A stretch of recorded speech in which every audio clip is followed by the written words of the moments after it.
नमस्ते दोस्तों, आपका स्वागत है मेरे इस चैनल पर। तो दोस्तों, उत्तराखंड प्राथमिक शिक्षक भर्ती, गतिमान शिक्षक भर्ती और नई शिक्षक भर्ती पर इस वीडियो में आज चर्चा करेंगे और अपडेट के बारे में जानेंगे। तो दोस्तों, आपसे रिक्वेस्ट है, अगर आप चैनल पहली बार आए होंगे तो प्लीज़ चैनल को लाइक शेयर सब्सक्राइब अवश्य करना। दोस्तों, जैसे कि पता है कि हाल ही में विभाग द्वारा उत्तराखंड शिक्षा विभाग द्वारा जो कि प्रेषक हैं रविनाथ रमन सचिव उत्तराखंड शासन द्वारा अभी ऑफिशियल लेटर जारी किया गया है NIST को गतिमान शिक्षक भर्ती में शामिल करने को लेकर के। और यह उन्होंने जो टाइम पीरियड दे रखा है सुप्रीम कोर्ट ने, यानी कि 3 मंथ का 5 मार्च को उन्होंने अंतिम निर्णय सुनाया था। तो 5 मार्च से 5 मई 5 अप्रैल 5 मई 5 जून तक उन्हें किसी भी हालत में काउंसलिंग करके नियुक्ति भी जारी करनी है। तो दोस्तों, इस वीडियो में जानते हैं क्या क्या आगे हो सकता है। तो पहली बात तो कि अभी भी बहुत से लोगों में संशय बना हुआ है कि जो ये ऑर्डर है, अब मैं इसे बार बार पढ़ूंगा नहीं क्योंकि पिछली 2 वीडियो में इसके मेन टॉपिक और पूरी को अच्छे से पढ़ा हुआ है। तो अगर आपने अभी तक ये लेटर नहीं पढ़ा है ना दोस्तों, आप टेलीग्राम चैनल पर जा कर के इस पीडीएफ को अच्छे से वहाँ से डाउनलोड करके आराम से पढ़ लें और पूरे अपने सेंस भी लगाएं, अपने दिमाग भी लगाएं, अपना फैक्ट लगाएं, अपने तर्कों को इसमें इस्तेमाल करें क्योंकि ये लेटर जो है उन्होंने जारी किया है। तो पहली बात तो ये है कि जो संशय बना हुआ है कि जो ये लेटर जारी किया है ऑफिशियल लेटर विभाग द्वारा, कि ये जनरल ऑर्डर मतलब कि ये मंशा उनकी क्या है, जनरल इस काउंसलिंग कराने की है या पेटिशनर काउंसलिंग कराने की है।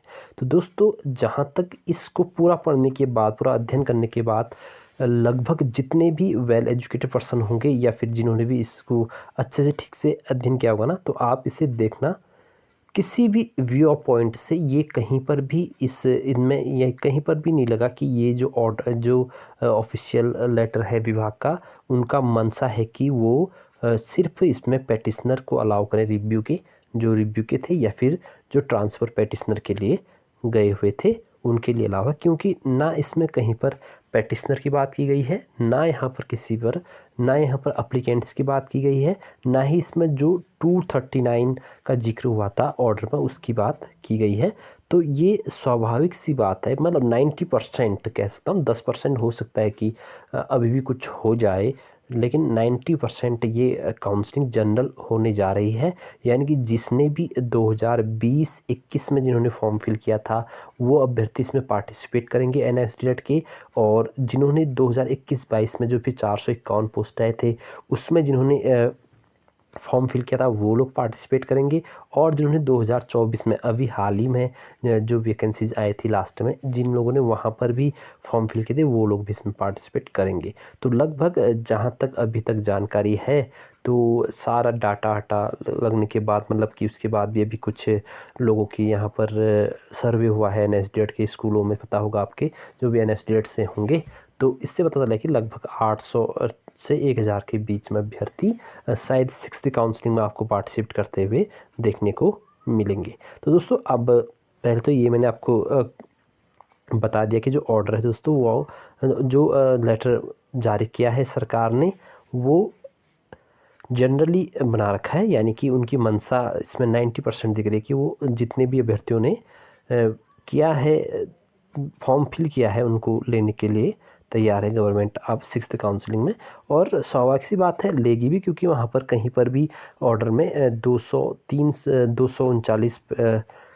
ओनली फॉर पेटिशनर के लिए कहीं पर भी डिसीजन ऑर्डर पर नहीं आया है। ना सिर्फ अप्लीकेंट्स की बात की गई है, जहाँ पर अप्लीकेंट्स 239 बताए गए हैं, जबकि गवर्नमेंट को पता है कि 239 अप्लीकेंट्स नहीं थे। सीधी सी बात है, अगर अप्लीकेंट्स की बात की गई है जज द्वारा, तो अप्लीकेंट्स, तो फिर उसके बाद अगर 239 को ये ले लोग लेते हैं, तो एक एप्लीकेंट से भी फिर कोर्ट में चले गए कि हम भी इसके एप्लीकेंट थे, वहाँ पर 239 की बात की, 240 की तो बात की ही नहीं गई, मैं भी इसका एप्लीकेंट से था। तो सीधी सी बात है, अब ज़्यादा कोर्ट शायद सरकार नहीं खेलना चाहती है कि फिर से कोई कोर्ट जाए और वो कहे कि मैं भी एप्लीकेंट्स था इसका। तो इस वजह से शायद ये जनरली कराने वाले हैं। 90% ऐसे पूरे चांसेस है, 10% में कुछ भी हो सकता है अभी भी। और तो पहले तो ये संशय आपका दूर करने जा रहे हैं।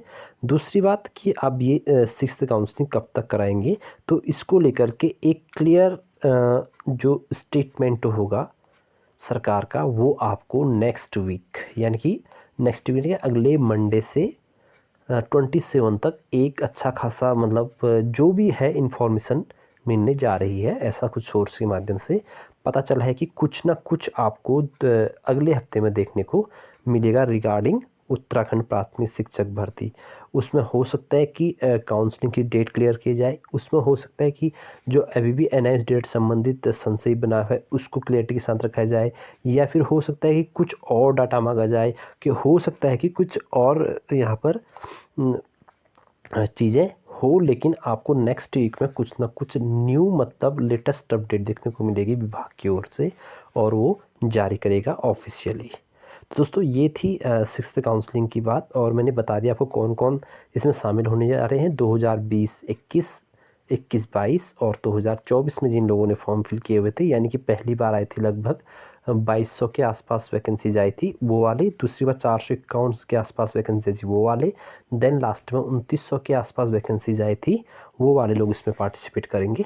और अब दोस्तों गुणांक भी ऐसा होगा ना, जब 800-900 लोग एक साथ आएंगे तो गुणांक आपको अच्छा खासा देखने को मिलेगा। गुणांक आपको लगभग 600 मतलब कि अगर 300 सीट्स पर भी अगर ये काउंसलिंग कराते तो 300 सीट में अगर 800 लोग सिर्फ एनआईएस डिलेट के ही शामिल होते हैं। 1200 की बात तो है लेकिन वहाँ पर बहुत सारे डॉक्यूमेंट वेरीफाइड होने हैं, तो 800 मान के चलो 800, तो 800-900 के बीच में यहाँ के होंगे, कुछ आपको बाहर की डेट मिलेंगे क्योंकि डाइट का सिलेक्शन पूर्णतः हो चुका है। तो जो दोस्तों ज़्यादातर अभी तक मतलब पता चला है, जो एनआईएस डेट की जो गुणांक हैं वो लगभग सबकी मोस्ट ऑफ स्टूडेंट्स के 70 के आसपास है। 70 से +45 -45, यानी कि 70 से 75 के बीच में, या फिर 65 से 70 के बीच में, ऐसे गुणांक आपको वहाँ पर देखने को मिल रहे हैं। आप भी आप अपने आसपास में देखना मोस्ट ऑफ स्टूडेंट्स के ऐसे ही गुणांक हैं। तो यहाँ पर ही इसी के बीच में कट ऑफ बनने जा रही है अगर जनरल ऑर्डर होता है तो। और बाकी अगर इससे नीचे 65 से नीचे भी अगर अभ्यर्थी है तो वो हो सकता है कि नेक्स्ट भर्ती में उनका होगा, लेकिन अगर उनको कुछ स्पेशलिस्ट कैटेगरी वाले हैं तो शायद 65 से भी कम हो जाए। लेकिन एक साथ 800 लोग जैसे ही उतरेंगे ना ग्राउंड पे मतलब काउंसलिंग में, तो एकदम से गुणांक में भी क्या आएगा, उछाल आएगा। और बाकी नई भर्ती भी आपको बहुत जल्द देखने को मिलेगी दोस्तों।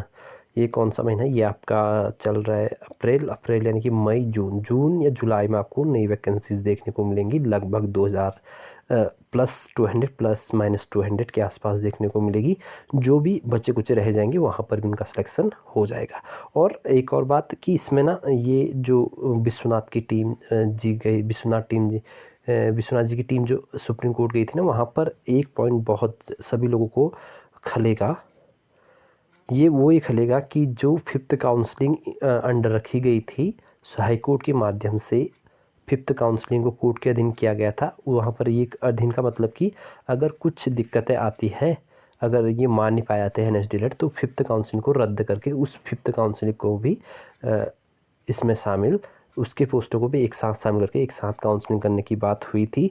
लेकिन वहाँ पर कुछ तर्क वहाँ पर गलत रखे गए हैं सुप्रीम कोर्ट में कि पिछली एक वैकेंसीज़ को भी हम छेड़खानी नहीं करना चाहते हैं, तो नहीं करना चाहते। जिसे सुप्रीम कोर्ट ने साफ साफ लिखा है कि पिछली कोई भी भर्ती रीओपन नहीं होगी। उसका लॉजिक उन्होंने साफ साफ दिया है कि अभ्यर्थी नहीं चाहते हैं कि पिछली वैकेंसीज़ को छेड़खानी किया जाए। ये दोस्तों बहुत ज़्यादा खलने वाला है। जो 1 2 3 नंबर से मतलब 1 2 3 पॉइंट नंबर से रुकेगा तो उनके लिए बहुत खलेगा। और ये वहाँ पर ऐसा तर्क देना या ऐसा वहाँ पर बोलना सुप्रीम कोर्ट में बहुत गलत साबित होगा आने वाले अभ्यर्थी जिनका सिलेक्शन नहीं हो पाएगा 1 2 3 नंबर से। तो दोस्तों ये थी आज की वीडियो। बाकी अभी भी कुछ मैंने आपको बताया कि नेक्स्ट वीक में कुछ लेटेस्ट अपडेट आपको देखने को मिलेगी, तो क्या होगी उस पर भी बात करेंगे। बाकी आपके कुछ भी क्वेरीज़ हैं, कुछ भी क्वेश्चंस हैं, आप ज़रूर पूछ सकते हैं कमेंट पर। बाकी आपने अगर ये नहीं पढ़ा है पीडीएफ तो इसको आप मेरे टेलीग्राम चैनल से पढ़ सकते हैं। लिंक मेरे प्रोफाइल में और डिस्क्रिप्शन बॉक्स प्रोफाइल में होगा, वहाँ से ले लें। वहाँ ज्वाइन करके आपको कुछ भी इमेज में पीडीएफ में कुछ भी न्यू अपडेट होती है, हर पीडीएफ की वीडियो बनाना नहीं हो पाता है तो वहाँ कोई भी अपडेट होती है तो वहाँ से मिल जाती है आपको वीडियो के माध्यम से। तो बाकी जैसे ही कुछ न्यू अपडेट आएगी फिर से आपको तुरंत अवगत करेंगे। इस वीडियो का मुख्य उद्देश्य यही था कि आपको बहुत जल्द एक अच्छा लेटर देखने को मिलेगा और बाकी नई भर्ती और इस भर्ती के गुणांक संबंधित और क्या क्या आगे हो सकता है इससे संबंधित था। तो दोस्तों बने रहिएगा चैनल के साथ, फिर मिलेंगे नेक्स्ट वीडियो के साथ। तब तक के लिए आपका धन्यवाद और शुक्रिया। चैनल में पहली बार आएंगे तो चैनल को प्लीज़ लाइक से सब्सक्राइब अवश्य करना।